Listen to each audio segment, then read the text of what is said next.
actually recording on my camera also. Awesome. All right, so you're fine. Okay, cool. So, let's see.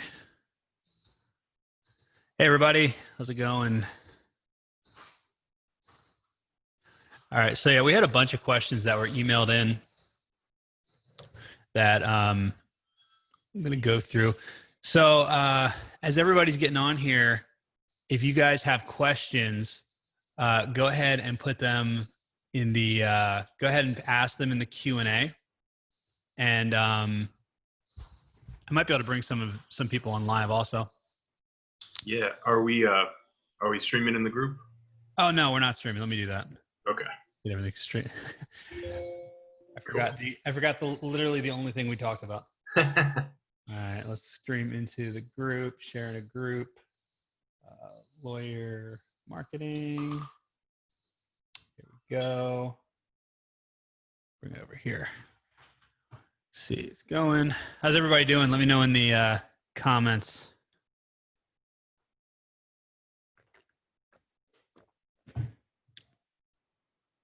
Yeah, if you guys have questions, go ahead and put them in the Q&A. Let's see. Okay, so lawyer marketing Q&A. Yeah, we've got Adam, Alexander, Ashley, Brian, Brett, Kurt, Erica, Kevin. Hey, everybody. Cool. I'm just getting this launched on Facebook, and then we'll go ahead and get started here. Just got to grab the link, registration link, copy link.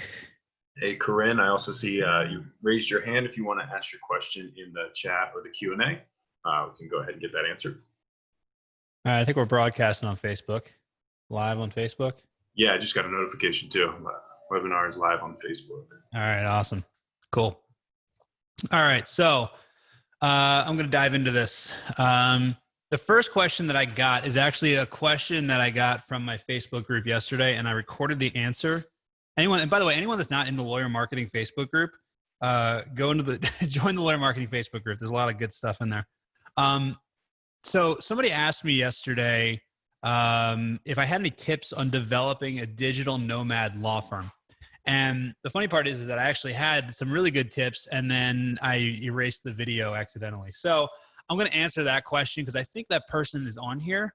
And I told him I was going to record a video for him yesterday. So if you're trying to start a digital nomad law firm, and basically anyone that doesn't know what that means, that basically is a law firm where you can work wherever you want to work, where you're not tied down to an office. And there's a lot of, especially with the internet now, there's a lot of digital nomads that are basically, they've got online businesses and they can work from anywhere. I can do this. I do this with my business. I'll if I go on vacation, sometimes I'll still get a little bit of work done every now and then, but technically I can work from wherever I wanted to.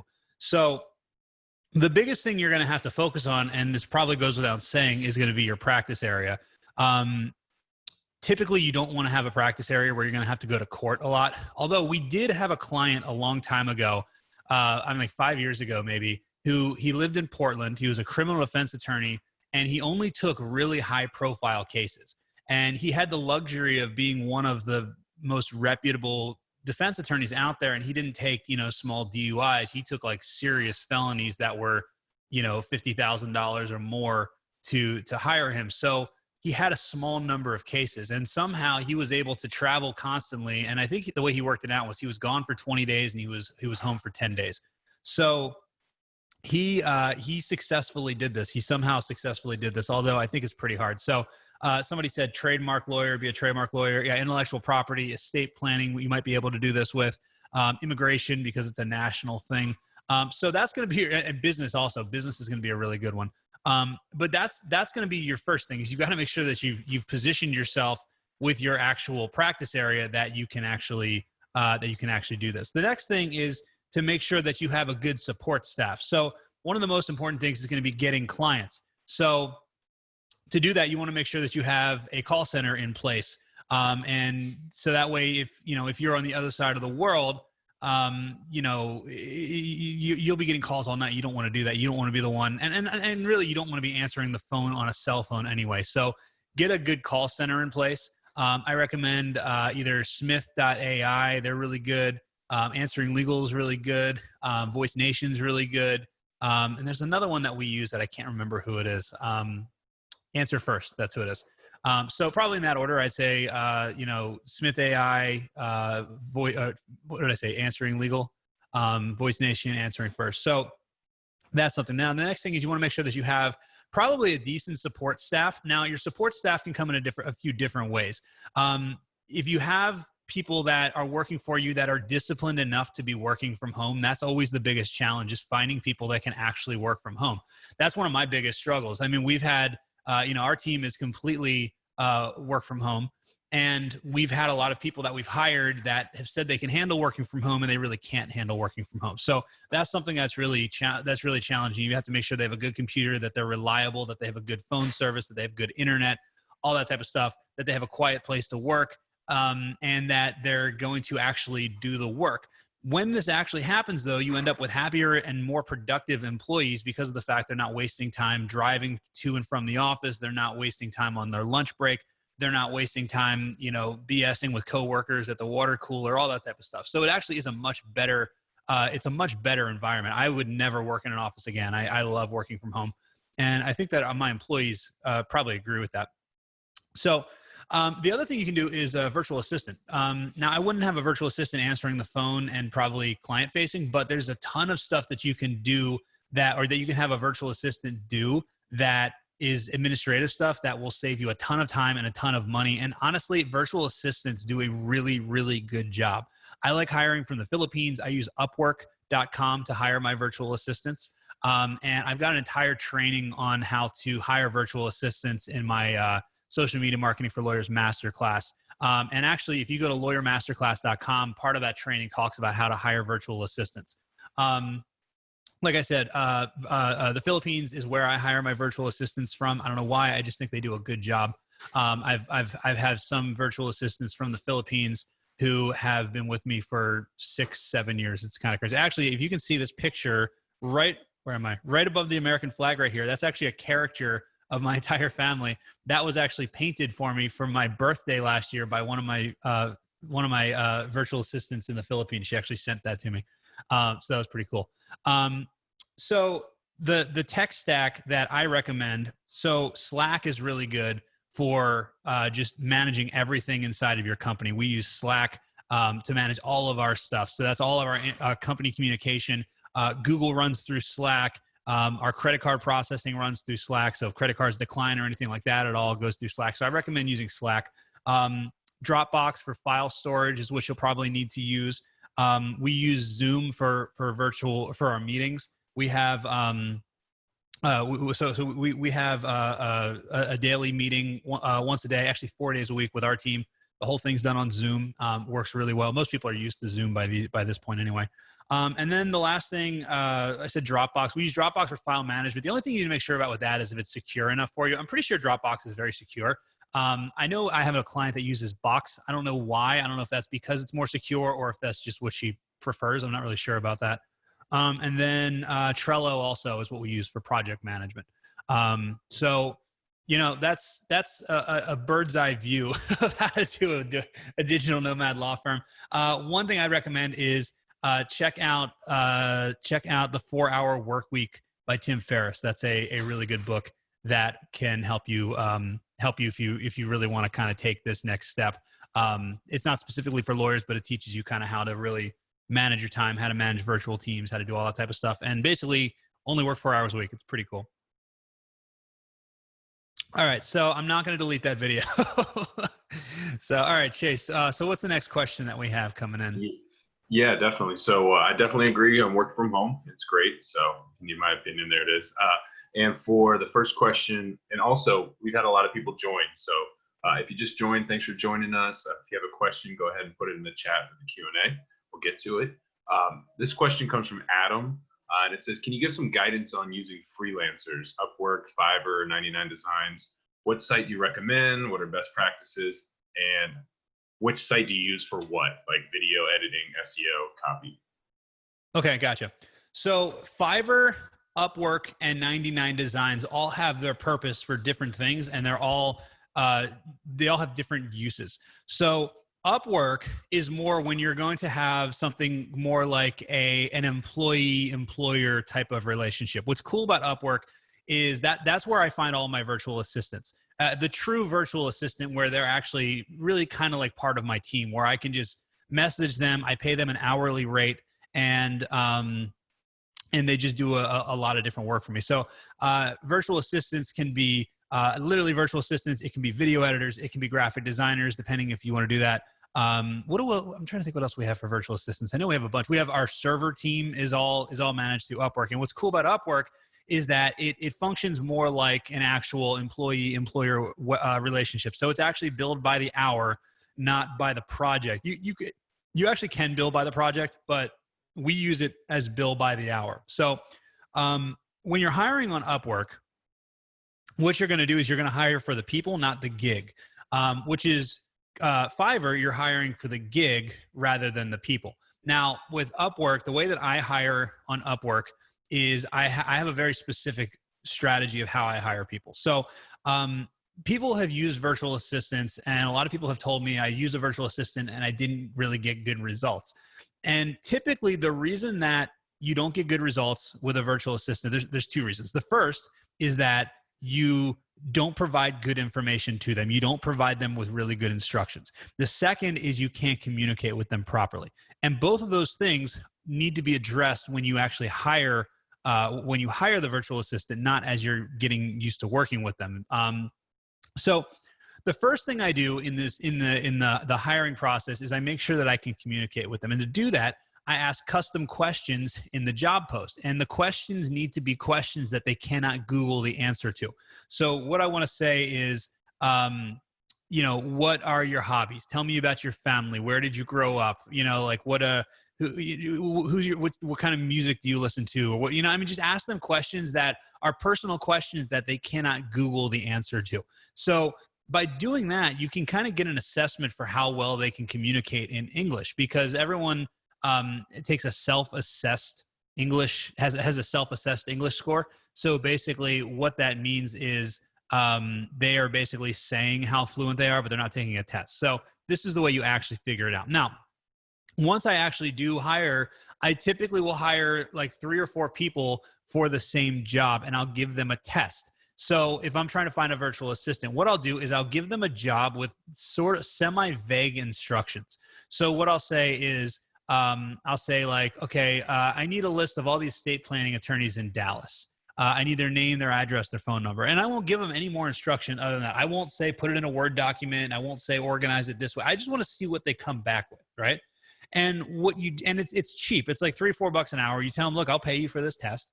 And this is a really good way to figure out who's actually going to go above and beyond and do a really great job. And what you end up with is you'll end up with probably, 1 or 2, maybe even 3 of them won't really do that great of a job, but one of them typically will. And then that's the one that you'll stick with. And what's cool about that is that you're giving them vague instructions. So when it comes down time to give them real instructions to do real work, then what you want to do is you want to make sure that you give very, very, very good instructions. What I like using is Loom or Screencast-O-Matic or ScreenFlow, something that allows you to record your screen where you can actually walk them through the process and show them step by step exactly how you want it done and what you expect the outcome to be. When you do that, when you give really good instructions to somebody that you can communicate really well with, then you get really, really good results. We've got several virtual assistants that we could not run our business without because they do such a good job. And so that's how I hire on Upwork. Fiverr is a little different. Fiverr is short-term gigs, and basically what it comes down to is you say, I need a cover photo design for Facebook. And then you go on, you search Facebook cover photo, and there's a bunch of different ones. I typically will just look at the one with the most reviews. And then once again, you need to give them really good instructions. I'm the graphic designer's worst nightmare because I'll look at something and I'll say, and I do this to Chase all the time, and I feel bad, but it's how it is. I'll say, I don't know what I don't like it, but I don't know what to tell you to fix. You know, so so what usually works best is when I can give really good examples. So I'll say, hey, I like this, I don't like this, do this type of thing. And that's if you need to do that. If you need examples, you can obviously go to other pages. You can go to Pinterest is a really good place to find examples of graphic design and stuff like that. And then what was the third one? 99 Designs, was it? Yeah, so 99 Designs. So we actually don't use 99 Designs. We use a website called 48 Hours Logo. And it's kind of the same thing. And basically the difference between that is you're actually basically naming a gig. So what we do for our clients, the only place we do this is for law firm logos. When a client hires us to do their website, SEO, rebranding, all that type of stuff, what we do is go to 48 Hours Logo and we'll have a contest. And the reason that we do this is because what you do is you set the specifications for what you're looking for. So you say, I'm looking for a law firm for the Smith Law Firm. Here's their old logo. They want something that looks kind of similar, but they want it updated. They like the colors red and blue. And please do not use any cliches like, you know, columns or gavels or Lady Justice or anything like that, or Scales of Justice. What's the one with the girl's blind? I don't know what it's called. But in that scenario, you then have a lot of different graphic designers. I mean, we've gotten like almost 300 options in some contests. So you're getting a lot. So basically at that point, you're seeing the work before you actually finish it, or before you even pay for it. And then you pick a winner based on that. So that's the difference between those three different styles of freelance work, I guess. You know, and they each have their own purpose and they're all very different. Now we do have some people on Fiverr that we use over and over and over and over and over again, but we're always just paying them by the project. And on Upwork, we're paying, you know, by the hour typically. And what's cool about Upwork also is that you can, when they're logged in, you can see screenshots, you can see mouse activity, you can see computer activity. So there's no question if they're actually working. They're not like faking and just like running up the clock. Awesome. No, that's good stuff. Yeah, they all have their different uses. Hey, Chase, I forgot. So I moved into my new office. I don't know. I'm sure people recognize that I'm not in my old office. This is my new office. Sure. And I went through my old bookshelf and I'm getting rid of a lot of books. So everybody is getting a book, an old book.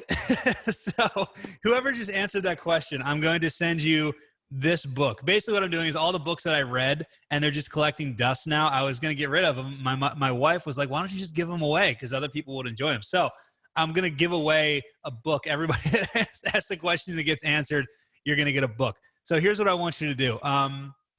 So I'm going to send whoever, do you know who asked that question, Chase? Yes. Hold on one second. That was Adam Berner. All right. Adam Berner, you get 30 days. So what's cool about this book is you suddenly lose everything, and it's what would you do from day 1 to 30 to save yourself? So this is a really good book. So do me a favor and private message Chase your address, and I'm going to go ahead and ship the book to you. I think you can do that. Is there a way to do that they can just private message you on here? On here, yeah, they should be able to just if they push the 2 and then the drop down. I should be on there. Okay.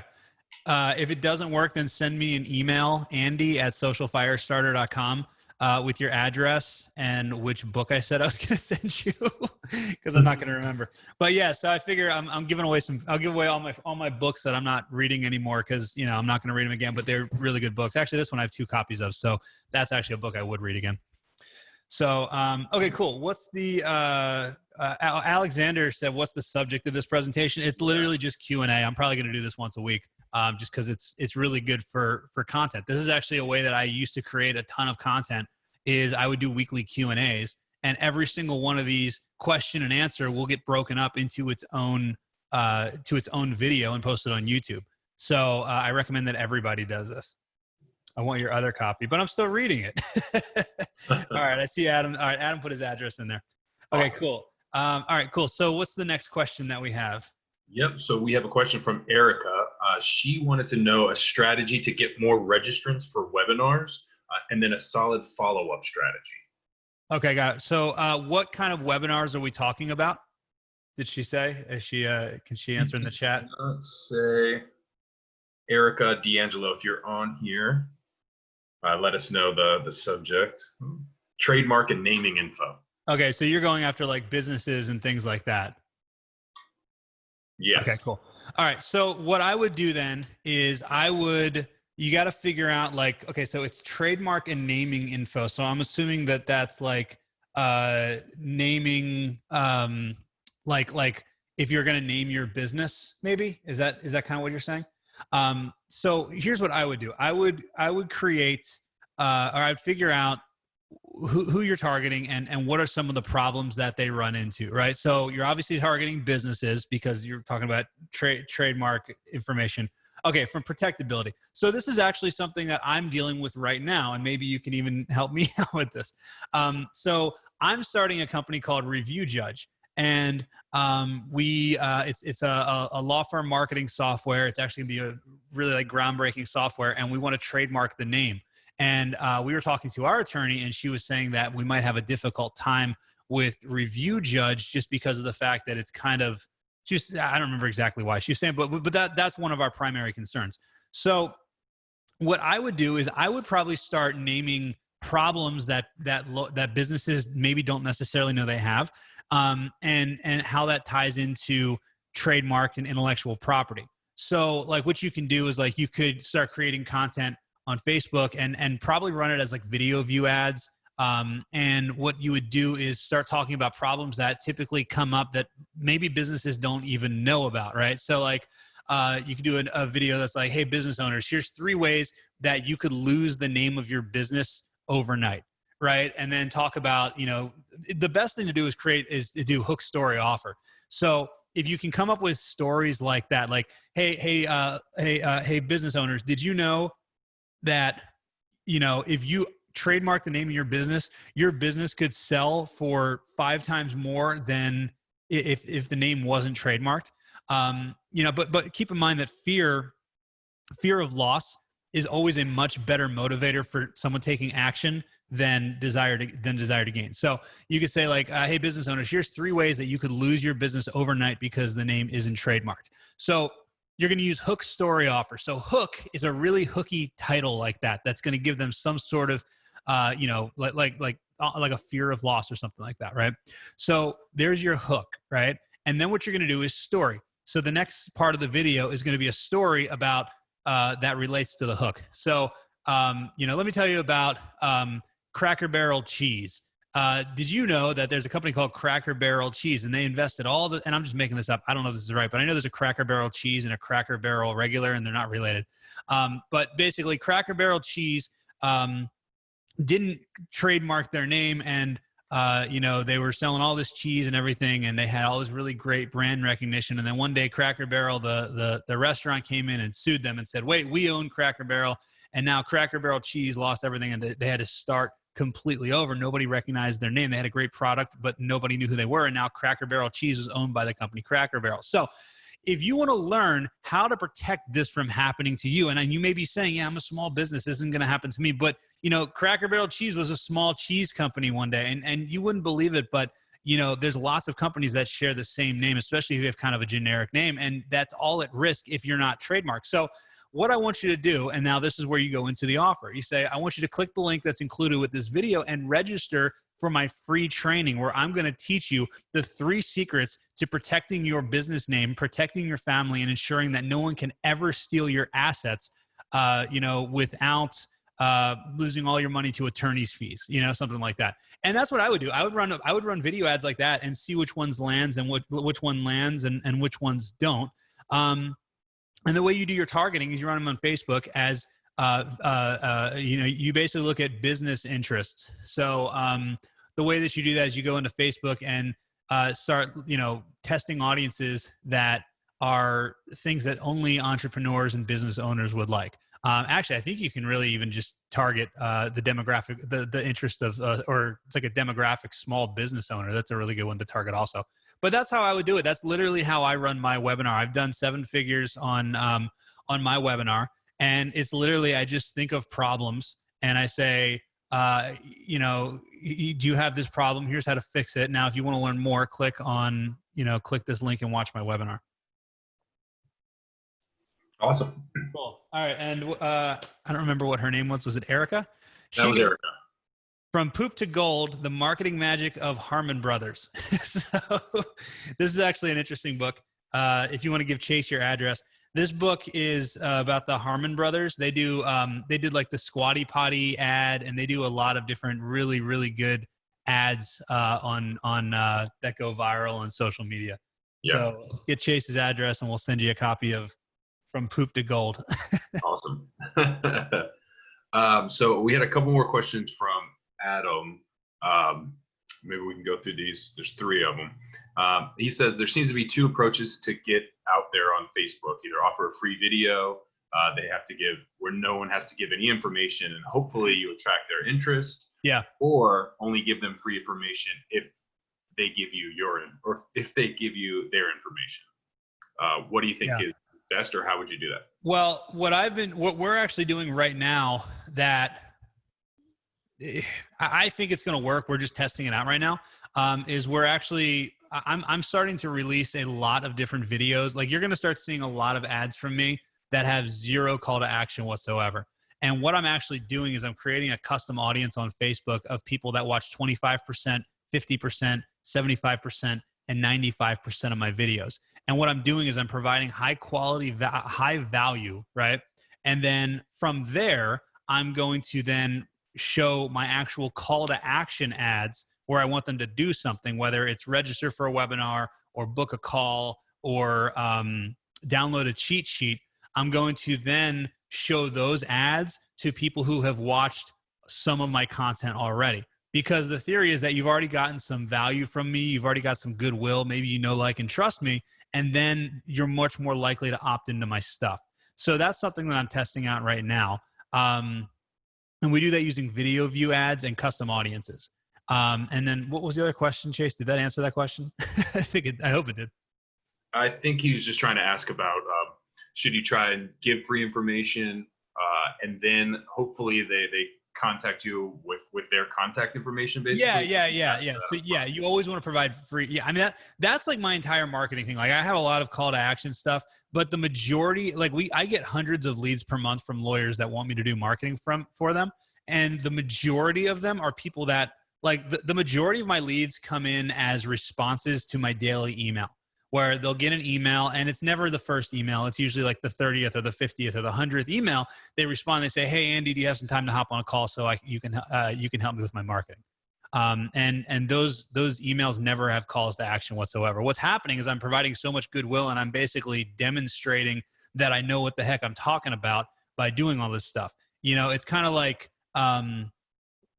you know, like stand-up comedians, for example. Like, they don't get on stage and tell you how funny they are. They just go up and be funny, and you automatically think they're funny. You know what I mean? So, like, it's that same kind of thing. Like, you demonstrate your value by providing value, I guess. I don't know if the stand-up comedian thing's a good analogy, but it's what I came up with. I get you.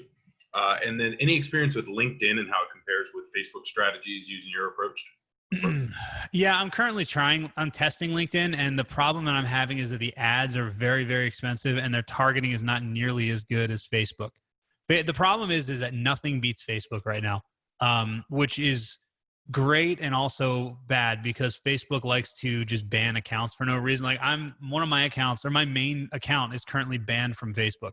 And I'm trying to get it back, but the frustrating part about Facebook is that Facebook doesn't actually tell you why you're banned or what you did or anything like that. Cause it would make sense that if you, if you spend a lot of money with them, like I do, then they would want you to keep spending money. They don't want you to break the rules. And I'm not trying to break the rules. I didn't know what I did that broke the rules. So it's great that Facebook works so well, but the problem is that there's nothing out there like it. Like, YouTube works okay. LinkedIn works just okay. What I've been doing on LinkedIn is I actually hired an agency to help me on LinkedIn. And what they do is we bought Sales Navigator, and basically they're going through and they're sending messages to attorneys. But what I'm doing is I'm offering to provide value. So what I'm doing is I'm saying, hey, I can't remember exactly what the message says, but basically, would you like a free copy of or would you like to see the free strategy that shows you step by step how to get more clients for your law firm? And a lot of people say yes, and then I send them a link, and then they can watch a video there, and then I provide value that way. But it's working okay. It's not working that great. And I've tried LinkedIn ads. I'm still running LinkedIn ads, and again, they're working okay. There's some people that swear by LinkedIn ads, but I have not been able to make it work so far. I'm still testing it. Who asked that question? That again was Adam. So we've already hit Adam. another book. Oh, Yeah. okay. He doesn't get another book. Yeah. So and then you had one other thing. Starting from scratch, what is the best way to get followers and people to see my Facebook? The best thing to do is figure out like what are the problems, like who are you trying to go after, who's your ideal client, what are the problems that they have, record videos that solve those problems. Then what you can do is run them as video view ads targeting the types of people that you're actually trying to reach.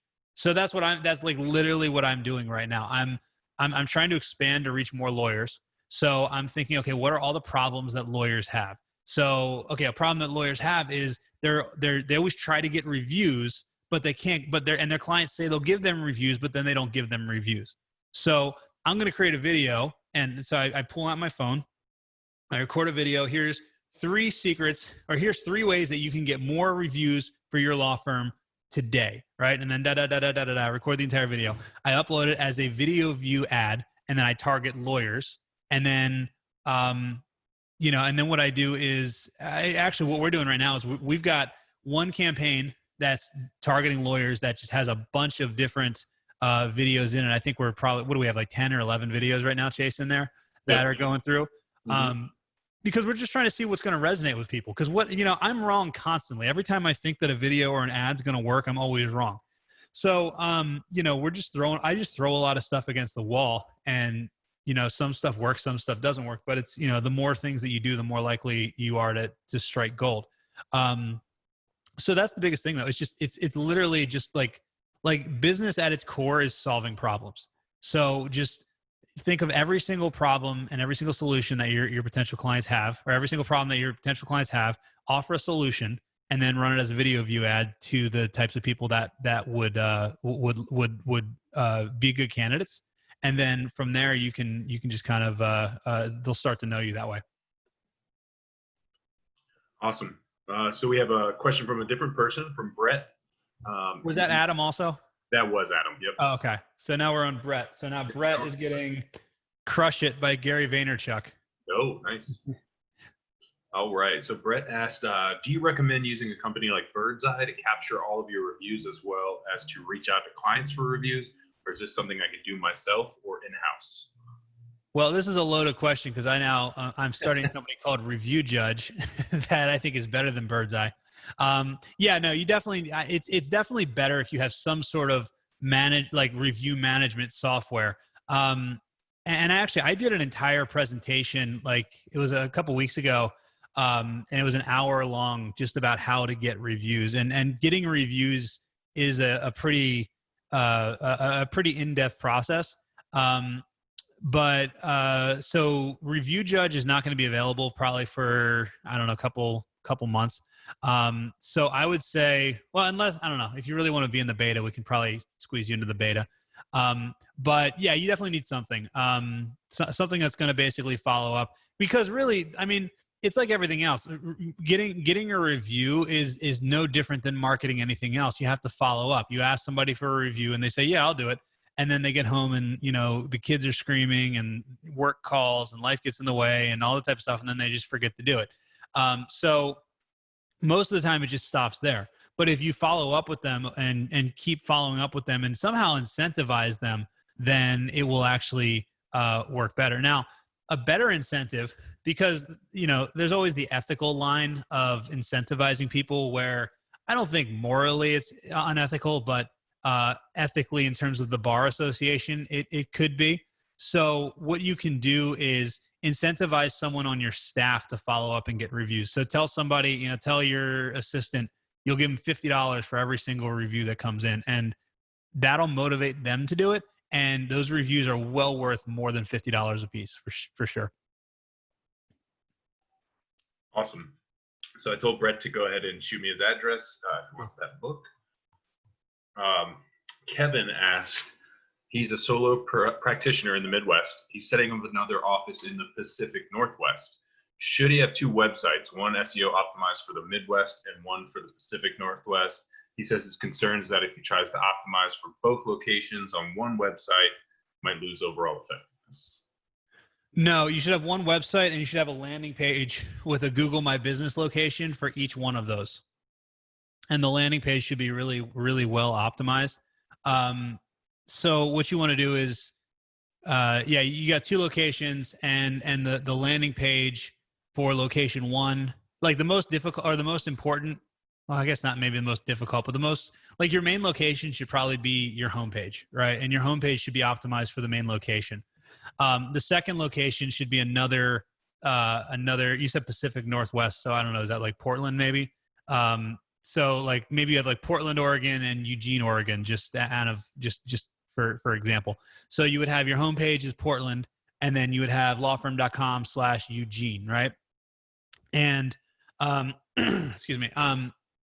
What you do is you have two different landing pages, and each one is optimized specifically for that place. If you go to heylawyers.com, I've got a free guide that shows you step by step how to actually how to optimize a landing page for specific. It's basically my GMB ranking guide. It's like a 25-part video series. I send it to you in USB. It's totally free. Just send it out. Just pay for the shipping. So if you go to heylawyers.com, that'll show you how to do that. But what I usually look at, I look at what big companies do. Like I always say, like, what does Starbucks do? Does Starbucks have a different website for every single location, and a different Facebook page for every location, a different Instagram account for every location? Or do they just have one location, or sorry, one website and a different landing page for each location? It's like you can look at kind of what the big companies do and try to mimic that. Typically is what I usually do. Okay, awesome. And that was Kevin. So that was a new question or a new. Does Kevin get a book? Yes. All right, Kevin gets Crushing It by Gary Vaynerchuk, and you still have I'm going to leave my bookmarks in place. Nice. Special edition. There's my Gary Vaynerchuk collection. All right. So let's see. Booker asked a question. He's gone through your training. What advice do you have for hiring VR or VA and freelance writers? Signed up for Cult of Copy, but doesn't know how to write an ad to hire a freelance writer. Chase, do you ever run ads in there? I haven't put an ad in there for a long time. Do you do that still? Yeah. You want to get some advice on that? Yeah. So basically, Booker, what we do is go in there. If you've been approved, you can post in the group, and you can tell people exactly what you're looking for, whether it's blog posts, whether it's emails or transcriptions or anything like that. Well, transcriptions usually do rev, but you tell them exactly what you're looking for, what you're looking to pay, and any examples or anything that you have, and you'll get a lot of responses. You can also say we usually look for native English speakers or people based in the US, but you'll get a lot of direct responses, and then you can ask for examples of their work. A lot of them have their portfolios all set up, so you can choose from there and negotiate from there, but be upfront with what you want, what price you're looking to pay, which we usually, for blog posts or something like that, it's around 6 cents a minute. A word, 6 cents per word. So that's just something to keep in mind as kind of a guideline there. Another thing, a lot of times you'll get a lot of responses. So I'll usually put some specific instructions in the post, because it drives me crazy when people don't follow instructions, but it also is a really good indicator. Cause like, especially if you're giving them instructions, like we are, like we'll be giving them instructions, and we want things done a certain way. Like we want their SEO, we want the SEO to be built in, and we teach them how to do all this stuff, but we need to make sure that they can follow instructions. So I'll give very specific instructions in the post, and typically most people will not follow the instructions just because that's just how people are. And that's a good way to eliminate people also, and see and find good people, is try to find people that can follow instructions, which is rare apparently. Yeah, that's true. That's a good point. And that was, let's see, that was Booker. So that is a different person. Oh, so he gets a book also? Yes, he does. Okay. This is a non-marketing book, but it's a really good book. It's The Operator. It's the guy who shot bin Laden. So I'm going to send you this one. This is a really good book. To grab his address. So all kinds of genres. Yeah, it's not all marketing. A lot of it's marketing, but not all of it. Cool. Holly asked a question, or she said she notices a lot of personal injury attorney success stories. How about results for estate planning attorneys? For what? I'm guessing for for your framework, or for the process, or the Oh, for the masterclass? right. Oh, okay. Yeah, we've had a lot of estate planning attorneys. Just actually, we had a guy a couple weeks ago who sent us an email, and he basically, so he does my stuff. He actually came to the event where so I think what she's referring to is I have a training program called the Social Media Marketing for Lawyers Masterclass, and it's basically a coaching program that also has a course. And one of the cool things about it is that we also have a live event that if you sign up for the coaching program, you also get a free ticket to the live event. So we did one last October and it was awesome. And it was, I think we had like 45 attorneys that came down to it. We were supposed to have another one in April, which obviously got canceled, and we're supposed to have another one in like a week or two. But that obviously has gotten postponed as well. So not canceled, they've been postponed.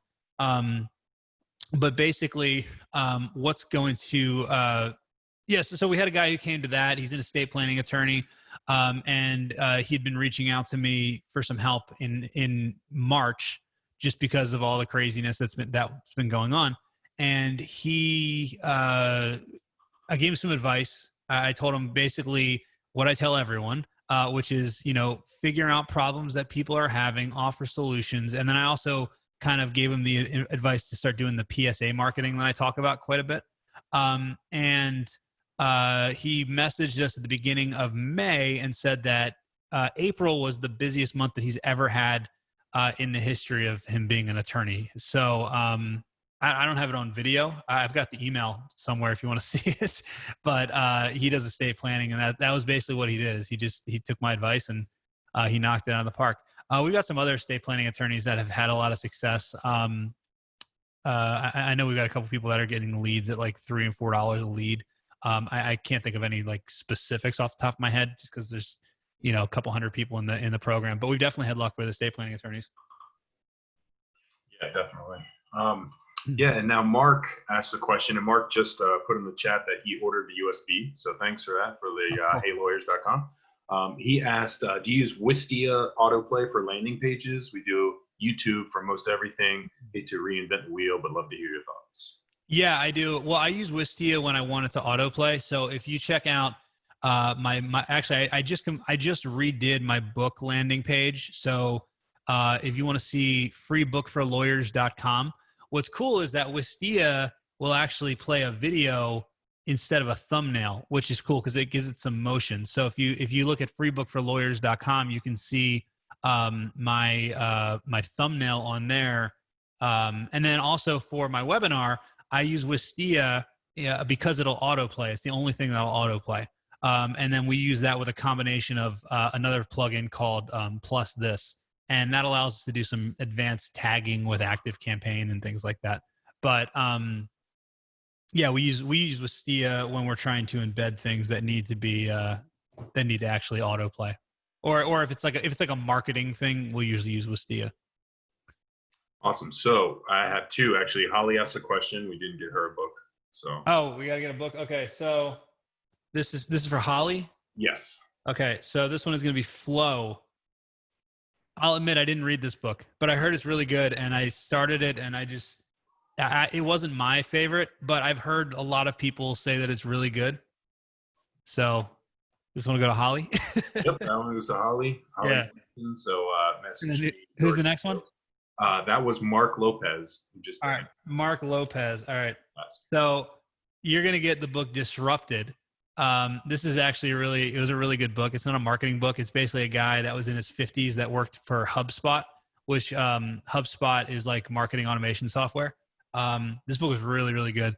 But basically, it's just talking about how it's really interesting about what it's like working in one of these startup companies, especially as I guess he's a baby boomer at this point. Right. He's I working actually with, read that one too, and he has worked as a journalist for Silicon Valley for a while. He's really funny and well, actually. he was one of the writers on the show Silicon Valley. That's right. Yeah. Yeah. Yeah, no, So, it's really good though. He used to write for Newsweek, but yeah, you read that book too, Chase? yeah, it's a really cool perspective that he gives on not only just working there, but yeah, all of just the Silicon Valley Yeah, vibe. yeah, it's really interesting. Yeah. So next up, we've got Randy asked a question. Do you recommend any lead generation services? Use one and attempting to double business. Um, yeah, have you heard of any good, or do you have any good recommendations? Sadly, I don't. Um, there's a lead generation service that was using my testimonials as their ads, but so I definitely wouldn't recommend them. I won't call them out, but if you want, if you're considering one, let me know and I'll tell you who they were. I'll tell you who they were in private. But no, I mean honestly, most lead generation I found just doesn't work that great, or it's mixed reviews where some people had a great experience and some people didn't have a good experience. I prefer to generate my own leads, and I find that it's cheaper and the leads are better by doing it this way. Okay, awesome. All right, and then all right, let's see. Sam says, all right, so that was for Randy. I don't know if you want to give him a book now. That was Randy. Okay. Yep. Randy, you get the hidden DNA of Amazon, Apple, Facebook, and Google. So this was pretty good. It's really interesting. I picked it up at an airport because I didn't have anything to read on the way home. Let's see. So Sam asked a question. He said his dad is an M&A attorney. A what attorney? M&A. So maybe M&A? mergers and acquisition. If you could clarify M&A. He says he's never found a client online, only through word of mouth and highly trusted former clients. Have you had any results for M&A attorneys? Well, based on the fact that I don't know what it is. Yep, Mergers and acquisitions. Okay. Well, yeah. I mean, so here's what you do, right? And it's the same. It's the same. It's the same advice that I give everyone. It's basically because here's the reality. Everybody is on Facebook. I mean, like, except for younger people. Like my 13-year-old is on TikTok. She's not on Facebook. But anyone in this demographic is on Facebook. So what you need to do is you need to figure out people that are doing these mergers and acquisitions and things like that. What are the problems that they have that are specific to mergers and acquisitions and all that stuff? What are the specific problems that they have that you see over and over and over and over again? And offer advice on those problems, and offer solutions to those problems. And that's the easiest way to do it. I mean, it really is. And then you target the types of people that you would be interested. So like, for example, if it's I'm trying to think like who's an ideal client. I guess it'd probably be like a C-suite. He said he helps on the buy sell side for $2 million plus transactions. Yeah, the Google search volume, I'd imagine, is non-existent. Yeah. There's so much freaking word of mouth. No one advertises for those keywords. Yeah. So here's the thing. Like what I would have him do is I would have him pull out a piece of paper and write down the most common problems that he sees people coming to him with. Maybe it's government regulation, right? Maybe it's I don't know. I don't even know what the problems would be. How do you decide which staff to keep and which ones how do you handle the unemployment issue when you have to fire 300 people? It sounds horrible. I don't know what the problems are, but I'm sure he does. So figuring out what are all those problems, right? And have him record use the hook story offer model that I talked about, right? And you can say, you can do a video. You can say, "Hi, I'm Sam's dad, the attorney, and here is the Three things that are going to that we see that typically prevent mergers from going through, especially when the companies are worth more than $2 million. So we had a, and then you can kind of go into the three issues that people talk about. Or the three issues that people have problems with. And then you say, if you have any questions about this, feel free to give me a call at the office. Feel free to send me a direct message, all that type of stuff. Because at the end of the day, like, yeah, it's mergers and acquisitions. It's probably a B2B type of situation, but it's still people that run it. And those people are still using Facebook. So the way that you target them is target the interests that they would have. And you can really target people that are like, you can target anything from like, Tony Robbins to Wall Street Journal to, all these just different business interests. And what I would do is I would go really, really wide, and I would create these videos. I'd run them as video view ads. I would create a custom audience that keeps track of people that watch 25% or more of these videos.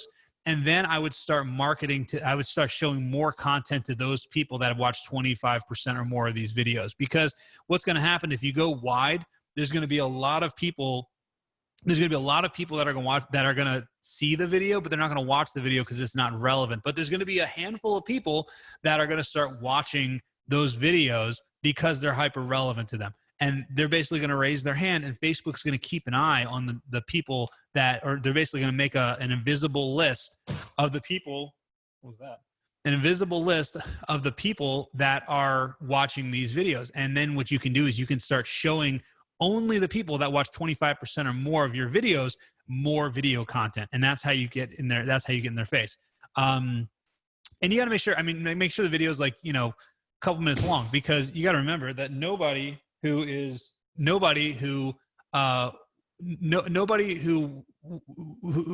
Facebook is going to watch, a minute and a half, 2 minutes of a video that isn't relevant to them. That doesn't apply to them. Because like that's an eternity. 2 minutes or a minute and a half, 2 minutes on Facebook it's an eternity. It's not going to happen if they're not interested. So that's what I would do. Okay, awesome. And that was Sam. So if you got a book for him, a book for Sam. All right. Let's see. All right. Well, actually, okay, Sam. Are you a man or a woman?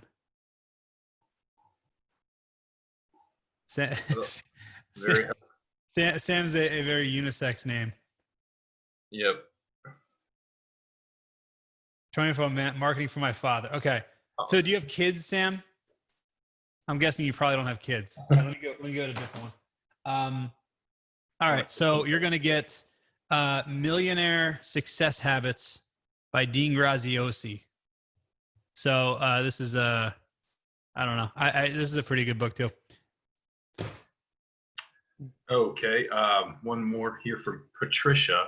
She asked about e-commerce type of websites to use.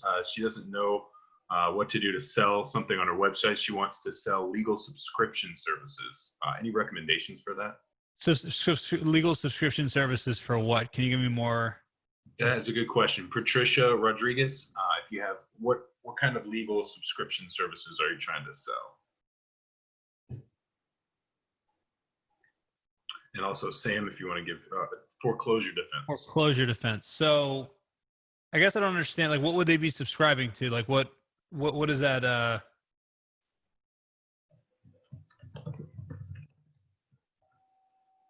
I have that part worked out. Or I haven't worked out that part? Yeah, don't have. Like 5-hour consulting plus a pleading. So, well, plus review doc. Well, that doesn't sound like a subscription. That sounds like you're just selling services. So you said you do foreclosure defense, selling it as a subscription. Well, I guess I don't really understand what they'd be subscribing to. You mean like if you just want to sell the product and put it on the website? Yeah. Okay. So well, I mean, honestly, like you could do, I prefer ClickFunnels. I mean, there's a lot of different ways to do it. With ClickFunnels, you can create like an offer, like, and that's pretty much what I would probably recommend you do is you actually create some sort of offer that goes along with it. And the offer is going to be, the way you create an offer is you've got the main product, and then you think, what are all the problems that people have now that they've bought the main product? Because every solution leads to more problems, right? So, like if you're doing, hold on a second, you said it's foreclosure defense, 5-hour consulting plus pleading plus reviewing documents. Okay, so I don't know what the next step is, but you got to figure out like what are the problems that are created when people hire you for foreclosure defense, and then you can put offers together for that. So like perfect example is that I recently did a thing where I was doing a giveaway for Russell Brunson's book Traffic Secrets, right? So the way that you kind of sell affiliate offers is you make better offers. So basically you say, okay, you can get this book anywhere, but if you buy it through my affiliate link, you're also going to get all these other bonuses, right? So the way I decide the bonuses is I figure out, okay, what are the problems that are now created as a result of them buying this book? So one problem that's created is now I've got to sit down and read a book. Okay, so what I'm going to do is instead of, you're going to buy the book, and what I'm actually going to do is I'm going to give you a shortcut. I'm going to record a video that's just going to go through the entire book and basically tell you exactly how this book applies to your law firm. That way, it's a video training that teaches you how to do it. So like, or like I happen to know that one of the secrets is using Facebook ads, right? So the problem is they're going to read the book. They're going to see that they need to use Facebook ads, but they don't really know how to use Facebook ads. So now the problem is they have to learn how to use Facebook ads. So I'm going to give you a free training that's going to teach you how to use Facebook ads. So, that's kind of what I would do is I would throw an offer together, and then I would just throw a very simple throw a landing page together like on ClickFunnels or something and do it that way. That's going to be the easiest way to do it. Otherwise, you're going to have to do, if you use like WordPress, if you use WordPress, you'll have to set up something like WooCommerce or something like that, which is kind of complicated, or you'll have to use Shopify, or you got to bring your developer in on it, and that's a little challenging also. So ClickFunnels is going to be the easiest, most user-friendly. And then if you're actually talking about how to sell it, you want to make a really good offer that basically has the core product and then bonuses. Typically, you want them to be digital bonuses that don't cost anything to fulfill, but they help solve problems that arise as a result of buying your thing. Or it can be answer objections. So, maybe like I don't know what an objection would be for foreclosure defense. But maybe it's like, I don't know. You just got to figure out like what are the objections that people typically have, and then you can create bonuses that help solve those objections also. So hopefully that helps. Gold package. Yes, you said it. Excellent answer. So Patricia, that was from Patricia. Do you have a book for her? Oh yeah. Actually, you know what? I don't have any more books. Okay. Actually, I do, but they're not over here. They're I have one more book that's for a father. That's the last book I have. Okay. All right. So we have a quick question from Silas. What's the best way to keep up with accounting and bookkeeping? Not so marketing related, but I'm the wrong person to be asking about that. I'm not good at accounting. I'm not good at bookkeeping. My accountant hates me because I never save receipts for anything. So hire a good accountant is my advice. All right. Next, we have a question about SEO. What's the best word count for a legal blog for SEO purposes? Do you have any suggestions on how to pick topics for different blogs, specifically criminal and personal injury? Yeah. So the word count. Now, if we're talking about a blog, usually like 750 to, I don't know, 2,000 words is fine. 750 is on the low side, but the way that you one way that I like picking topics, there's kind of like the silo. There's a couple methods. The silo method, right? So you think like you said personal injury and criminal offense. So you think like, okay, DUI. What are all the questions that someone can have when they get a DUI? So maybe the question is, what's the penalty? How much does a DUI attorney cost? Will I go to prison? Will I go to jail? What happens with the first DUI? What happens with the second DUI? What happens with the third DUI? What's a felony DUI? What happens with DUI with property damage? What about DUI and I'm underage? What about, so like all the different, like just think of like all the different aspects that go into DUI. You can talk about DUI with the breathalyzer test, DUI with the blood test, DUI where you do the road sobriety test, like all these different things you can create content on. And these are called silo pages, where basically you've got the main thing, the main category, and then you can go really, really, really deep on that subject. And then what's cool about that is if you, and we're getting really into SEO now, but basically you can do interlinking where those pages all link together and then they link back to the home, to the main DUI page. And that's going to boost the authority and the relevance of that main DUI page because it's got all of these other siloed pages linking to it.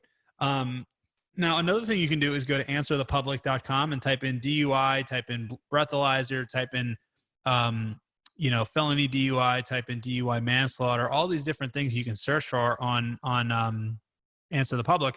And what Answer the Public does is they will actually go out and look at Google autocomplete.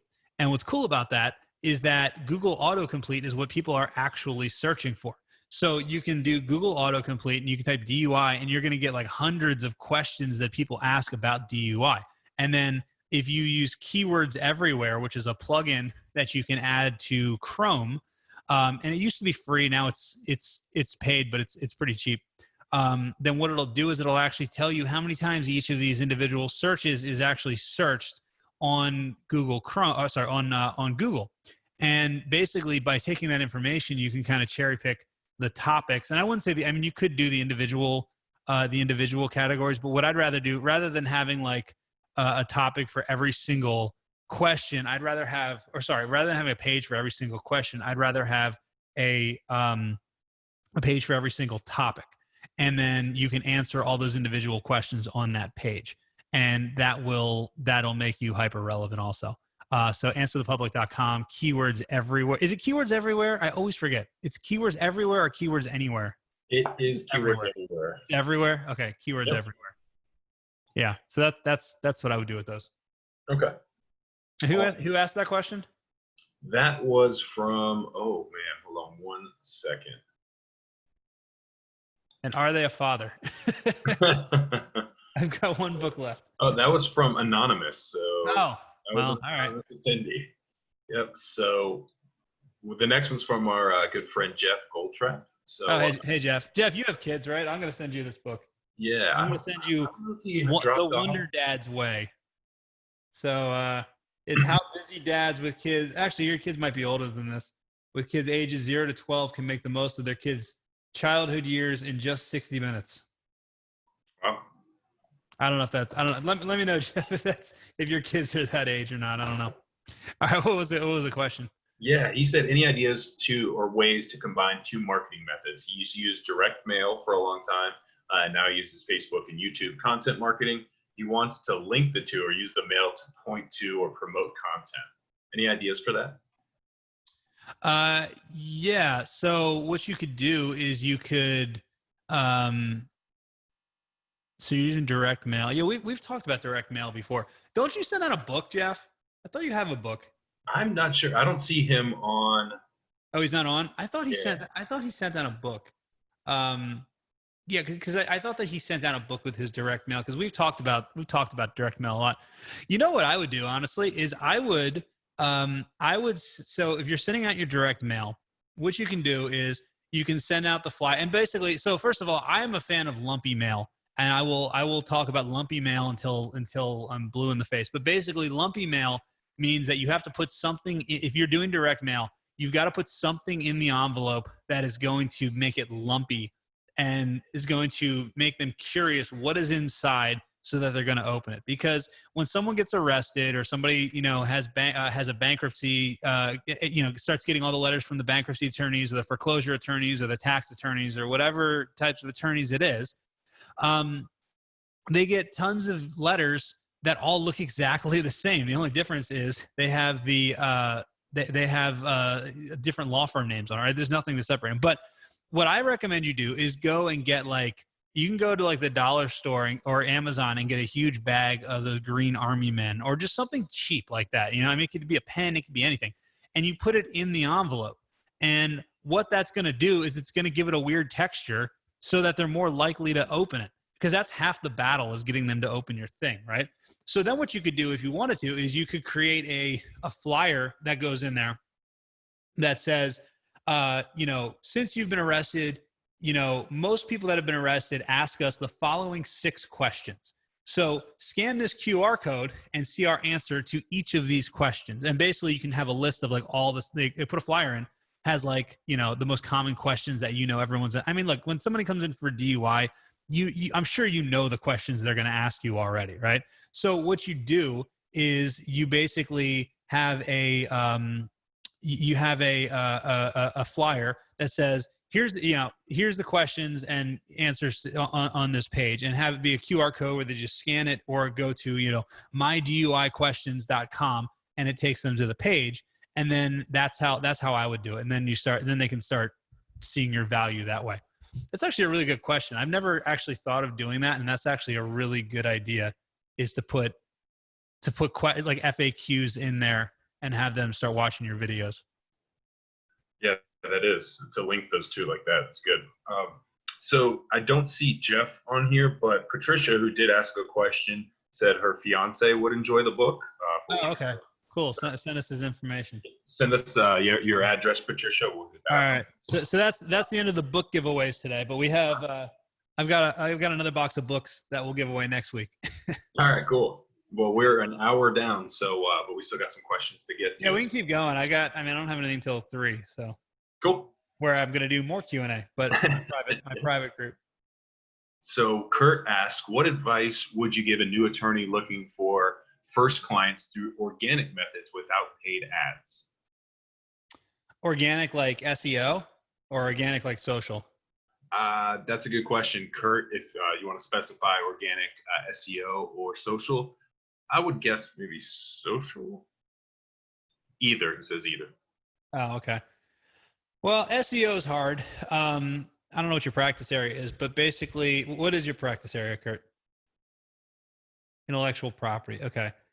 All right. So intellectual property. So there's a couple ways you can do it. One is you can go to Answer the Public and look for you know, questions that people have.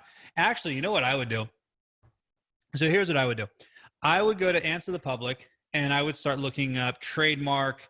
I don't know if you do patents, trademark, copyright, you know, like all these different topics, right? Start filling out start filming videos. But what you're going to do is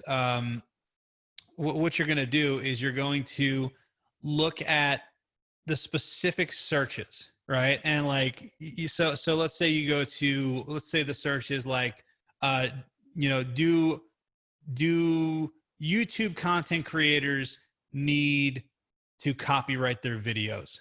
I'm just making that up. I don't know what it is, right? But let's say you see that and you see that search gets like 50 searches a month, you know, and that might not even be a good search, but I'm just using this as an example.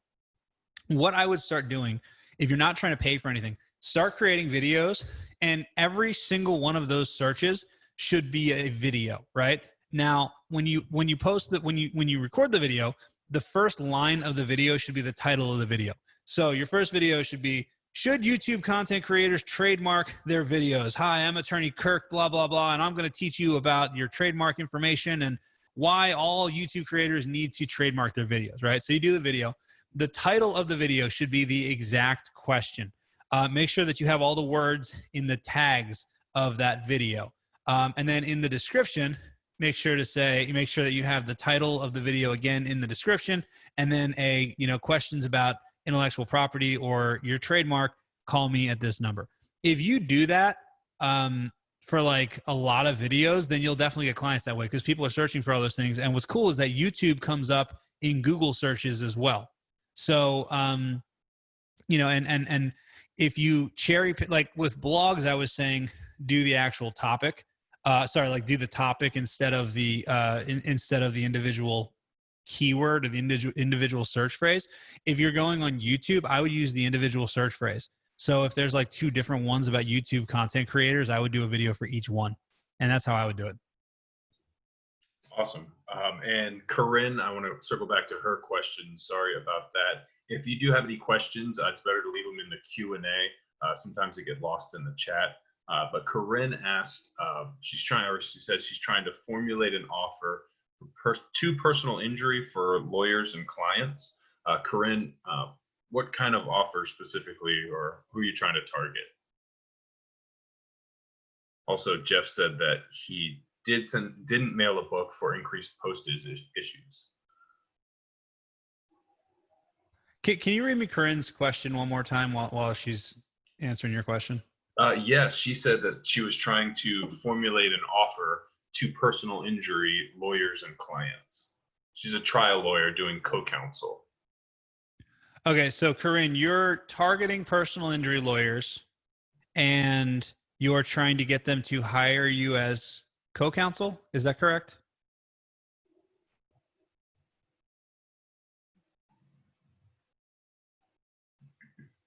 Okay.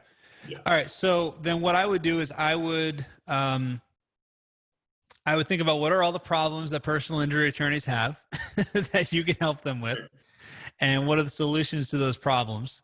And I would start creating content to help them with those solutions. So I'm not sure exactly, like what's an example of something that why would somebody hire you rather than just doing it themselves?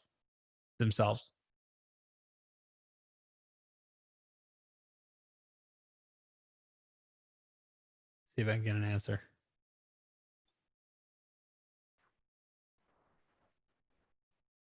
It doesn't look like we're getting an answer, but I mean, I try 0 offer cases to large verdict. Okay, got it. Okay, so you can say, hey, personal injury attorneys, did you know that if you get a 0 offer case, there's still a possibility that you could get a very large verdict? Hi, I'm Corinne Mullen, and in this video, I'm going to show you 3 different examples of how I've gotten 7-figure settlements or 7-figure verdicts on 3 different cases that were initially turned down by other attorneys, and also the insurance company, offered no money basically. So then you give the information. You say, now if you have a case that you're stumped on and it's a 0, what'd you call it, a zero offer case. If you've got a 0 offer case that you need my help, you want me to just take a look at it and help you out with it, then click the link, include this video, enter your information, and we'll set up a time to talk, or whatever your call to action is. But I would do that. I would just create content that solves that problem, because they've got lots of problems. Like here's how to save a 0 offer case. Here's 3 negotiation tactics when the insurance company will not budge and will not offer anything. Here are 3 places that we often find money when when we're not really sure what to do. So now here's the other thing, is that you could also try a tactic that I use called Teach Step 2. And Teach Step 2 is you teach them information. You give them information about the step that comes after where you help them. So I don't know exactly what that would be for you, but for me, I'll say like I'll give some information on sales. I'll be like, hey lawyers, are you tired of having clients always tell you that or having leads always tell you that they're just looking for information and that they're broke? Here are 3 ways to get your clients, or to get your leads, to actually pay you when when it's time for them to hire you. And then I'll give the information. I'll teach the video, and then at the end I'll say, so I hope that helps you get paid by more clients. Now listen, maybe getting paid isn't the actual problem. Maybe the problem itself is actually getting leads. Like you're just not even, like, getting paid isn't an issue because you're not even getting leads. Well, if that's the case, then what I'd like you to do is I'd like you to go to lawyermasterclass.com, register. It's a completely free training. It's an hour long. Make sure to bring a notepad and a pen, and that way you can take really good notes. And I'm going to teach you the 3 secrets to getting more clients from social media without losing time, without losing money, without wasting money on a marketing company, without getting screwed by a marketing company. So do you see what I'm saying there? How basically, like, you can use the Teach Step 2 method, and that would help as well. But again, it's all about figuring out what are the problems that they have, because obviously they have lots of problems. And that's what I would do. I would just create the content that helps them solve those problems. Okay, awesome. And okay, so that was for Corinne. So next, Sarah asked about chatbots. Is it a gimmick or is it actually useful to use chatbots? Um, we I don't know. Last time we used a chat bot, it was a complete disaster because the problem is not the chat bot. The problem is Facebook. Facebook is putting all of these restrictions on chat bots to the point where it's just not even worth it. Like Chase, we what was the problem that we had with ManyChat last time So we tried to use it? yeah, so we had subscribers that we've marketed to or paid money to grow those lists in ManyChat, and then we wanted to send out something to them like a blast to promote something, and Facebook changed it where you can only interact with people who have interacted with you in the last 24 hours. So you could do that, but or to circumvent that, you can run an ad to you people who are already your subscribers, but the ad wasn't very easy to set up, and there was like an interface in ManyChat and Facebook, so it was complicated to fix any problems, and we didn't have much success with it. So they changed it to where you have to. There's this window of what they consider like an active subscriber, and it's very short, so you have to stay very engaged with people, and it just wasn't effective for us. Yeah, I think it's 24 hours. And it just didn't work. So where I use chatbots on a regular basis is for onboarding. So anyone that signs up for the Social Media Marketing for Lawyers Masterclass, when you sign up, you're onboarded through ManyChat. Like you agree to our terms and conditions on ManyChat, you set up your account through ManyChat, all that type of stuff. But in terms of marketing, I just it's the rules change so frequently that I haven't even really been paying attention to it just because of the fact that it's too difficult to keep up with all the changes. And then I don't know, I mean, like, if we have to pay for the people that are already subscribing, I'd rather run Facebook ads. Right. So next, Jeff had another question. If you have an idea for a new service, how do you determine the value or price of the service? It's an interesting question. Well, I mean, yeah, give me some more information. What service are we talking about? Yeah, Jeff, do you have more information you can give us there?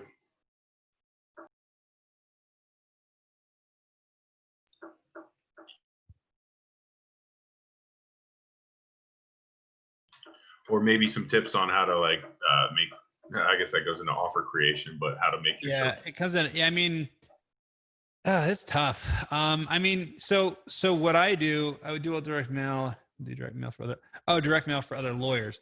Well, okay, so here's how I do it. I look at when I create something, I say, okay, how much do I want to make? What what is the profit that I want to make on this, right? Because like if I try to do something, and I make like if I'm doing a service like direct mail for other lawyers, for example, it's not worth my time to only make like $10 a week per lawyer, So I want to know, okay, what's my time worth? Okay, so I want to make $1,000 per week per client that I do this for, right? So then I need to figure out, okay, what are my expenses? And then my expenses plus $1,000 is what I should charge if that's what I want to make, right? Now, the trick comes into how do I make it? How do I create an offer that is worth my expenses plus $1,000? And that's where the offer comes in. So first of all, obviously it has to provide value. So, if it's direct mail for lawyers, the way that it's going to provide value is it's going to bring them cases, it's going to bring them clients, right? So that's kind of a no-brainer right there. But then what you can do also is you can then add in like value adds that can make it more valuable, that will justify that price. So once again, if I'm doing direct mail, if I want to sell direct mail for other lawyers, then what are the problems that they have? Okay, now first problem is I have to create a flyer. I don't know what to say on a flyer. Next problem, so maybe as a thing, like if you sign up now, if you sign up now, we will do a free flyer design for you. And not only that, we'll give you we'll give you one revision every quarter, or we'll give you a fresh new design every quarter. And if you sign up now, we will, I don't know what the other objections would be. We'll actually stuff the envelopes, you know, because like maybe you don't have time to stuff the envelopes. We will come up with you know, the lumpy object to put in there. We'll, you know, all the type of stuff. So that's what it comes down to. Yeah, it's the $10,000 iPhone. It's exactly what it is. It's the same process. You know, like I only have like 4 things I know. You know, it's the same. Everything's the same process. It's basically what problems do people have? How can I solve them? And then how can I make it? How can I make them want to pay me for this service? And the way I make people want to pay me for the service is by providing value. And the way you provide value is by solving the problems that they have. Hopefully that helps. Does that answer your question? Yes, sir. Cool. All right. Okay, so Stuart asked a question about reviews. There are companies like Podium who charge $700 per month to get reviews. Is it worth it to pay them to attempt to get reviews? Podium charges $700 a month. I'm sorry. He said several hundred. Oh, several hundred. Okay. Mm-hmm. If it works, yes, it's absolutely worth it, because you know, we had a client, and Stuart, actually, you do bankruptcy.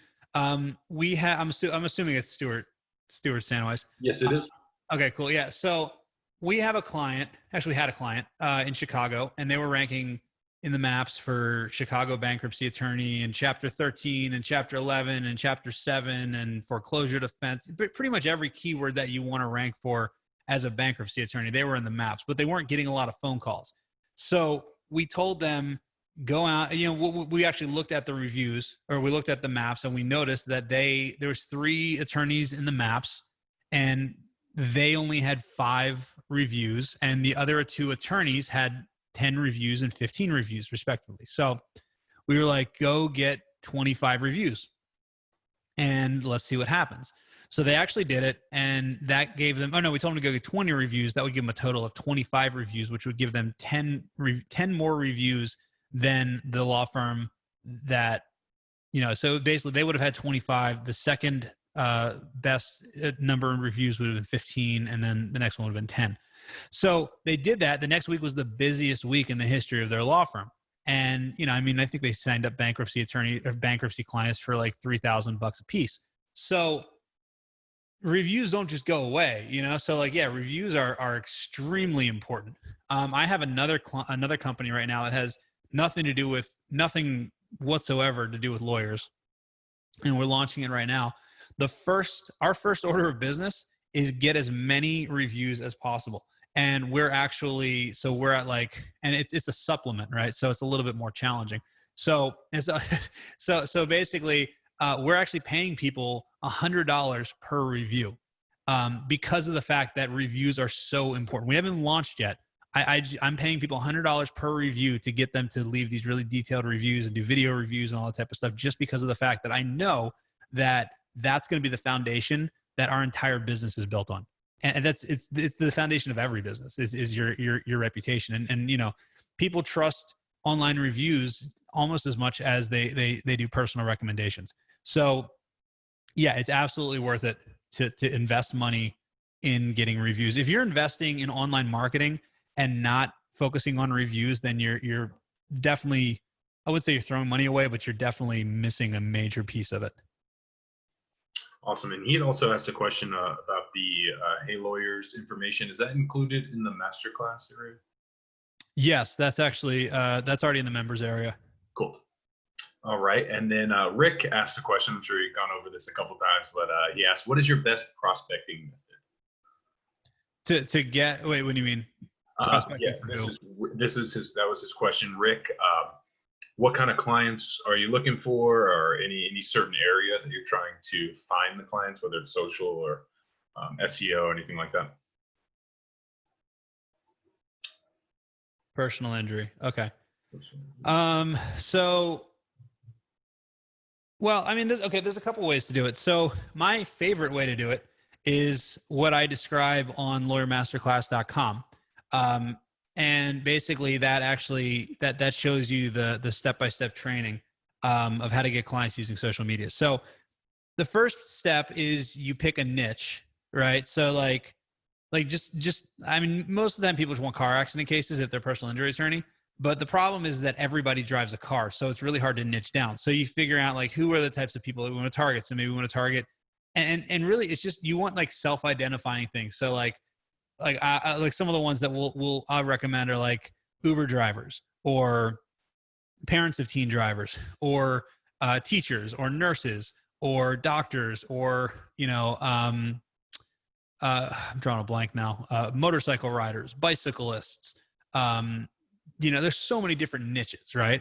And what you do is you can then create content that speaks directly to those niches. So, like for example, if you're personal injury, my favorite one is parents of teen drivers, right? So, what you do is you create content that goes out specifically to parents who have a teenager who is driving. And the content should not be about here's what you do after your teen has gotten into an accident.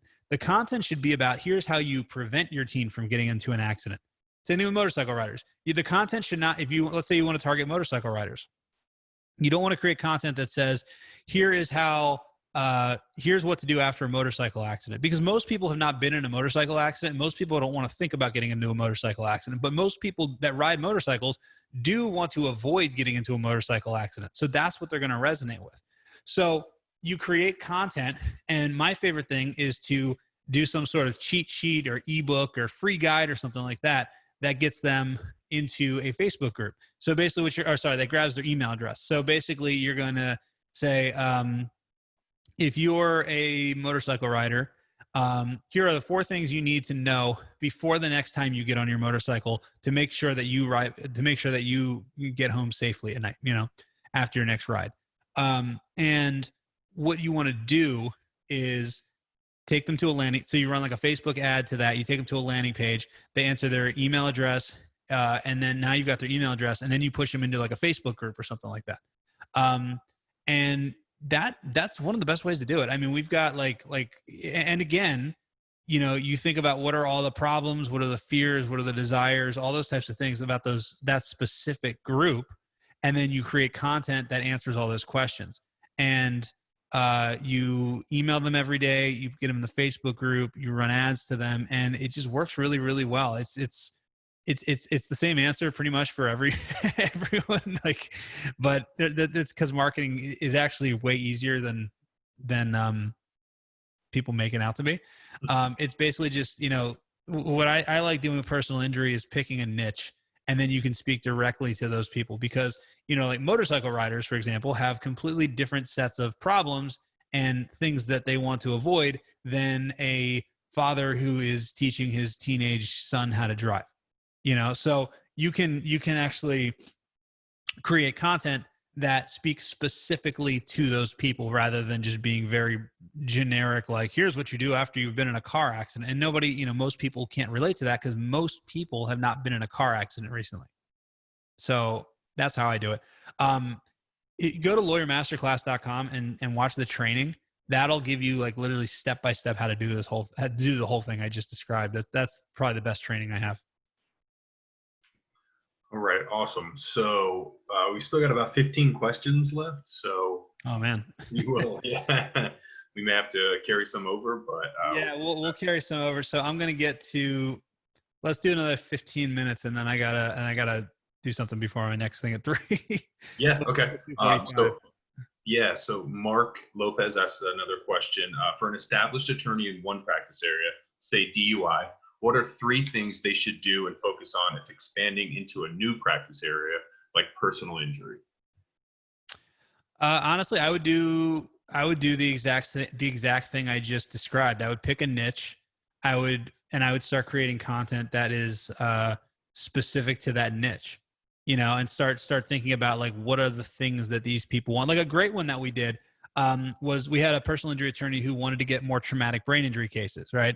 So what we did is you think about, what I always tell people is think about the people, not the case type, right? Think about who are the actual types of people that you're gonna go after. So in this case, what we did is he wanted traumatic brain injuries, but we actually wanted to think about like who are the people that we're really focusing on, right? And what we came up with was caregivers of someone who has a traumatic brain injury.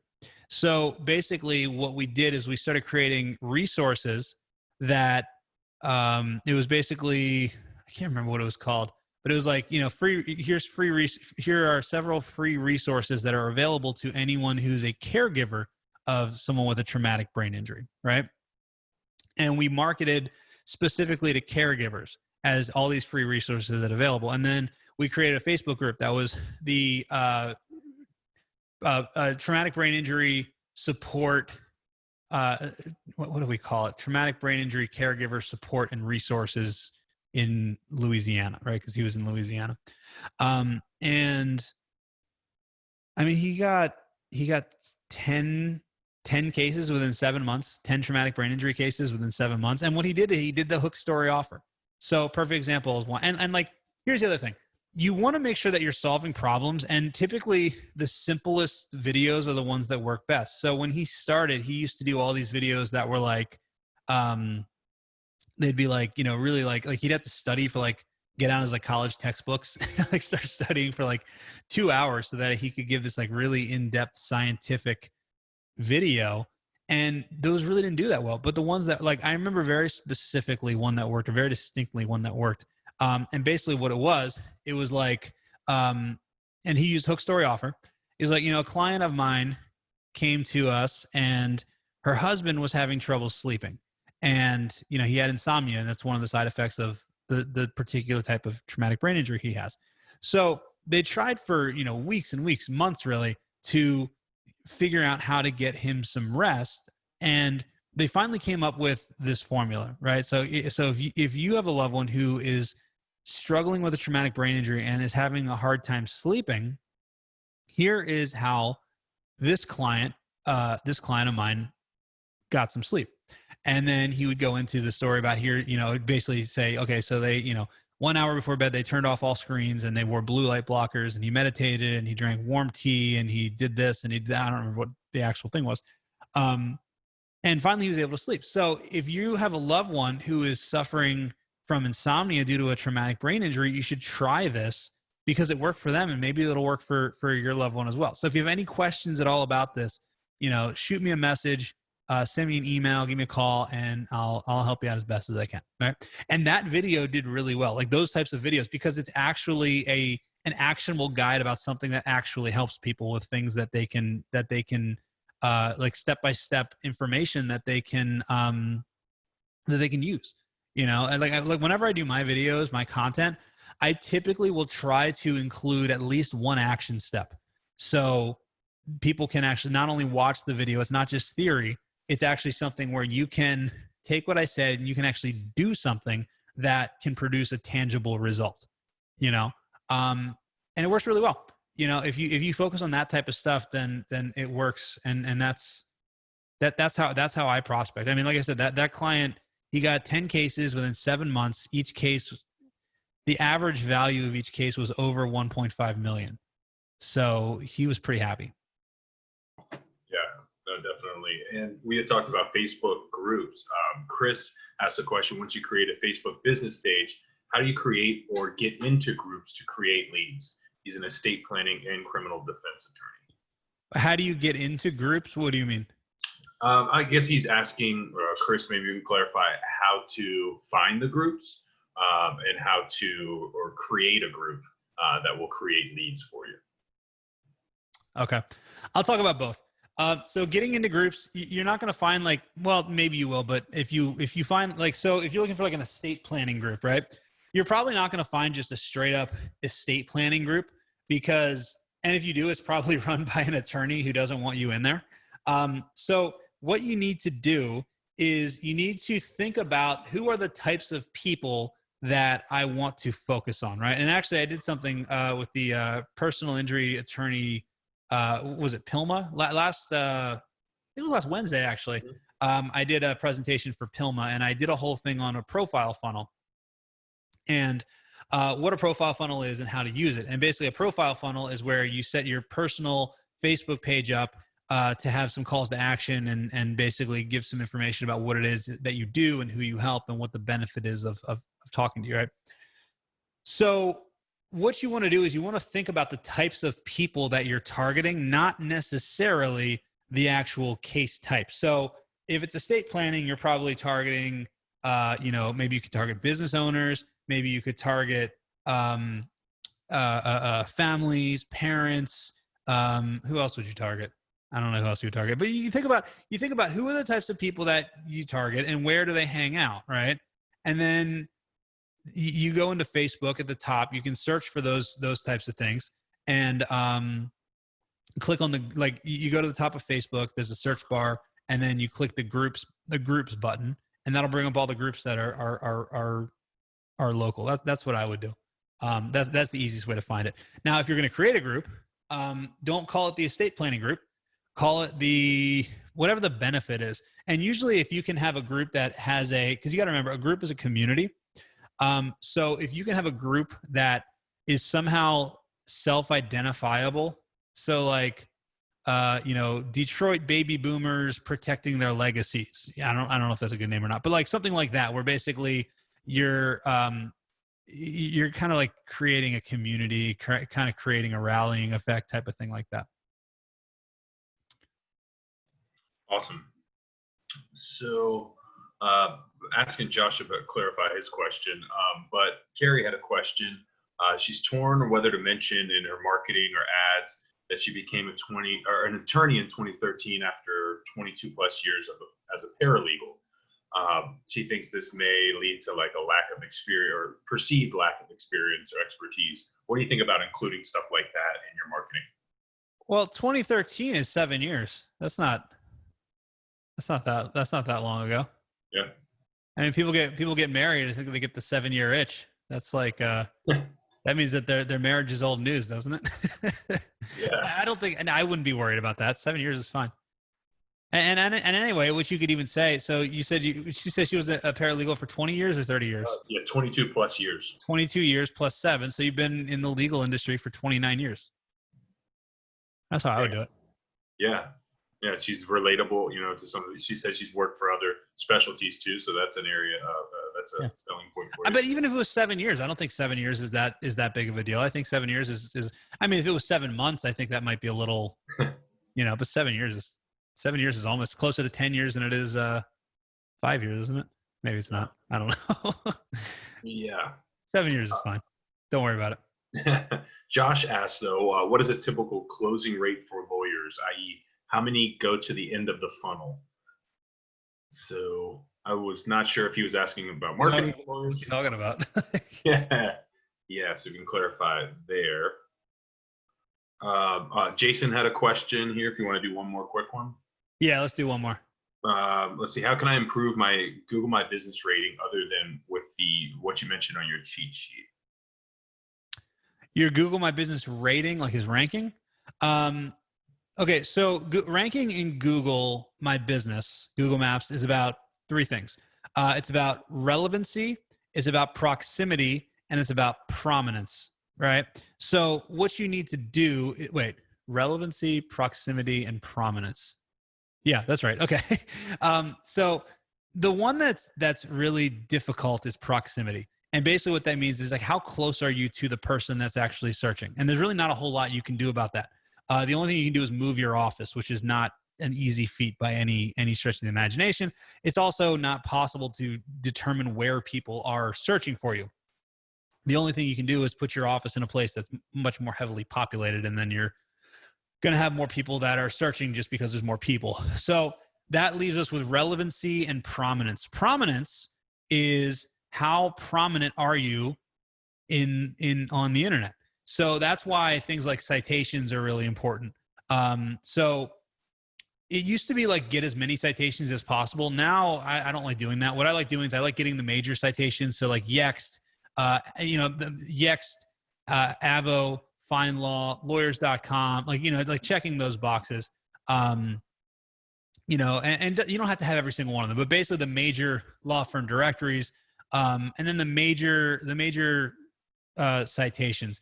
There's a company called Web 20 Ranker that has a package called Essential Citations, and I think they build all those for you. So it's like Yext, Yellow Page, or not Yext, Yelp, Yellow Pages, like kind of like the major ones, right?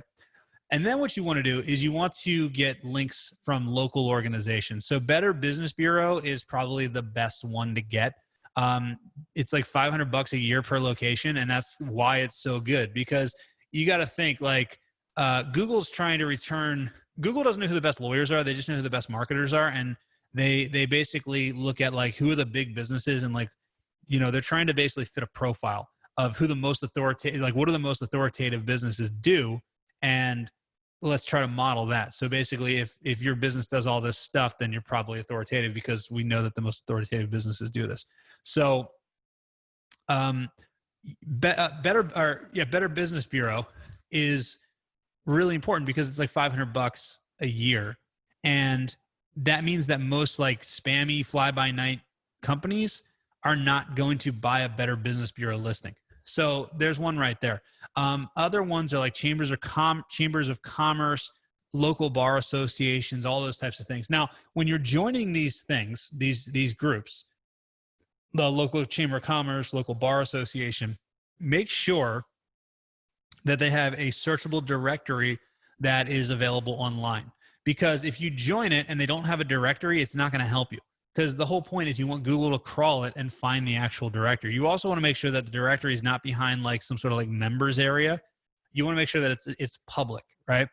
Another thing you can do is you can contact local organizations, and you can make like youth sports organizations. So youth baseball, hockey, football, soccer, cheerleading, ice hockey, anything like that, and make small donations and say, hey, look, I'd like to make a donation at $100, $200, and just in exchange for a link from your website. Most of them, a lot of them will do it, and that's a really good way to get really good links to your website. Now, that also crosses over into the relevancy side of things, which is the third piece that is really important. And for relevancy, there's niche relevancy, and then there's location relevancy. So location relevancy means that you want other businesses and organizations from your area to link to you, or pages about those locations to link to you. So this is also where bar associations and chambers of commerce and stuff like that are really good, because if you've got a bunch of, like, if you're located in Boston and you've got a bunch of websites that are from Boston, and that mention Boston a lot and have a lot of Boston businesses on them, and they're all linking to you, then that is going to basically tell Google, okay, this website's probably relevant to Boston, right? And then the other thing is relevance, topical relevance, which basically means how relevant are you to the search term. So if you're a criminal defense attorney and someone searches immigration, that's not very relevant. But if you're a criminal defense attorney and someone searches criminal attorney, well, that's really relevant. So you need to make sure that you've got really good relevance, like really good, like you want to make sure that like every practice area has its own page on your website. So you don't want to have just like one page for criminal defense. You want to have every practice area. So, like drug crimes, DUI, assault and battery, burglary, robbery, like all those different things you want to have broken out on individual pages that all link back to the homepage and all that stuff. Another thing is your categories. You want to make sure that you've got the correct categories selected. If you go to heylawyers.com and grab the cheat sheets on there, that has all the correct categories what that you should select if you're, based on whatever type of attorney you are. And then the other thing is reviews. You want to make sure that you're getting reviews that have keywords in them, keywords and that are related to both your local or your niche, and also related to your local what am I saying? Location. So the easiest way to do that is to send out questions that people can ask or people can answer when you ask them for reviews. So and this will get you better reviews anyway. So what you're going to do is when you send out a request for somebody to give you a review, you want to say, hey, thanks for taking the time to leave a review. A lot of times people don't know exactly what to talk about in their review. So we found that the best reviews that are the most helpful to future clients typically answer these questions. Question number one, what was the problem that you had prior to coming to our law firm? Question number two, what was the reason that you picked our law firm over all the other law firms out there? Question number three, what did we do specifically for you? Question number four, as a result of what we did for you, what was the outcome? Question number five, as a result of the outcome, how has your life improved, right? And those 5 questions are going to give you much better reviews, but they're also going to naturally get people to put keywords that are related to your practice area, to your geographical location, all that type of stuff. It will naturally end up in the reviews also. And what we've found is that reviews that have keywords that are related to both the niche and the location rank much, much better in Google, in the Google Maps. So if you want to get a much better, much more in-depth guide to how to do all that, and there's a lot more you can do, then go to heylawyers.com and grab that free guide, and we'll walk you through step by step, and that'll show you exactly how you can rank in Google. So, all right, cool. Well, somehow I nailed it at 2:55, or sorry, 2:45 on the dot. So we're gonna wrap up today. Hopefully everybody got something out of this. Did you guys like this? Let me know in the comments. I'm thinking about doing this once a week because it keeps me sharp, and also it's really good content. And also everyone should take a note on this, that what I'm going to do with these videos is I'm going to basically, every question and answer is going to get chopped up, and then you're going to see it on my YouTube channel.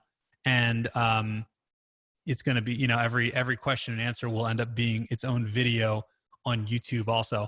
So I'll end up getting a lot of content that way. So you guys can do this as well, and it works really, really well. So, all right, cool. Well, thanks everybody for hanging out with me today. We'll be back next week at 1:00 Eastern. I've got another stack of books to give away. So we'll talk to everybody then. Awesome.